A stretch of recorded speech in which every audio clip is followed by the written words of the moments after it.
सुदेव मुनि ने कहा, हे राजन, हे राजा परीक्षित, 7 दिन तो क्या अमुक ऋषि ने 3.5 दिन में मोक्ष मुक्ति कराई थी, आप एकदम निष्काम हो गए।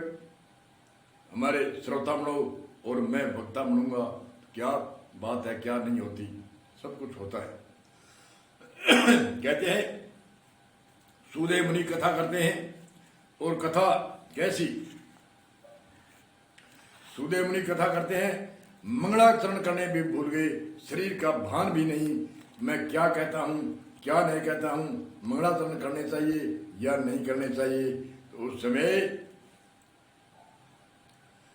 सुदेव मुनि ने कोई मंगलाचरण नहीं करके बड़ी प्रेम से, बड़ी निष्काम भावना से और आपके सामने बैठाया और आप तख्त पर ऊंचा बैठा और कहा, राजा परीक्षित, मैं आपके परिवार से लेकर के आगे से आगे कथा कहता हूँ और तुम श्रवण कर, और श्रवण करके मनन कर, मनन करके निधि ध्यान करेगा, तेरी 7वें दिन मोक्ष मुक्ति हो जाएगी, इसमें कोई संदेह की बात नहीं।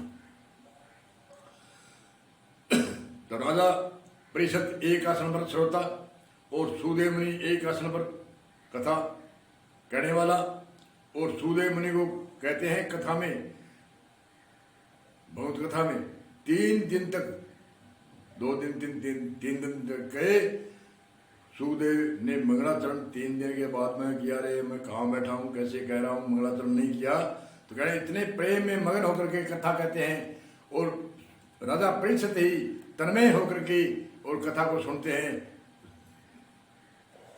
राजा परीक्षित को भी शरीर का भान नहीं है, मैं कहाँ बैठा हूँ, कैसे बैठा हूँ, एकदम टकटकी लगा करके सुदेव मुनि के एक एक शब्द को वो सुनते हैं। और सुनते सुनते 7 दिन हुए, लंबी चौड़ी गाथा है, कोई रुचि बढ़ा करके कुछ भी कहता है। 7 दिनों के अंदर वो सभी ज्ञान सुनाए, जितने भी ज्ञान थे, वेदांत का ज्ञान, वेदों का ज्ञान, शास्त्रों का ज्ञान, उपनिषदों का निचोड़ आदि आदि, कर्म योग की साधना, ज्ञान योग की साधना, भक्ति योग की साधना, मंत्र योग, लय योग आदि आदि करके निष्काम भाव से एक कथा सुनो। कोई भावना न होनी चाहिए, राजा परीक्षित, निष्काम और निष्काम प्रेम से, प्रेम रूपी निष्काम भाव से सुनो। आपको मालूम ही नहीं पड़ेगा, आप 7वें दिन आप समाधि में लीन हो जाओगे। शरीर को चाहे सांप काटे और काटे क्या फर्क पड़ता है, तलवार काटे क्या फर्क पड़ता है, तो शरीर में नहीं रहेगा तो उसको काटने से क्या लाभ, कटेगा तो क्या बात, उसका श्राप पूरा होगा। तो कहते हैं 7वें दिन राजा परीक्षित जैसे जैसे साधना में परिपक्व होते गए, श्रवण करते गए, मनन करते गए, निधि ध्यान करते गए, करते करते हुए 7वें दिन ऐसे ब्रह्मलोक में जाने, उसकी समाधि लगी, समाधि के में वो 10वें द्वार से ब्रह्मलोक में सिधार गए, और वो ज्यों का त्यों शरीर था, उसका समय आया तो उस मुर्दे माटी के डंक मार के सर्प ने अपने वो श्राप का जो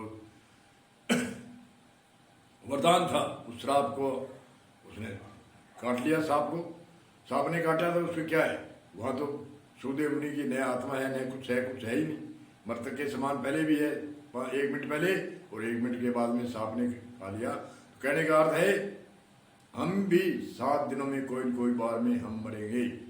काल का नाग को कहते हैं जो समय है, भूत भविष्य वर्तमान 3 काल है, वो काल नाग कहते हैं। कैसे कैसे कहे, ये तीनों समय बदलते रहते हैं, बीतते रहते हैं, खाते रहते हैं, चलते रहते हैं। इसलिए राजा परीक्षित की तो एक उदाहरण है, हम सभी भी ऐसे हैं जो जन्मया वो मरेगा, जन्मया वो डॉक्टर मरे, IAS अधिकारी मरे, मंत्री मरे, राजा मरे, रंक मरे, कैसे भी मरे, ब्राह्मण मरे, चंडाल मरे, कोई मरे न मरे ये कोई गारंटी नहीं, परंतु जन्मेगा वो मरेगा, ये निश्चय है। इसलिए हमें भी सावधानी मौत को याद रखनी चाहिए। तो बोलो जय श्री कृष्णा, जय श्री कृष्णा, जय श्री कृष्णा।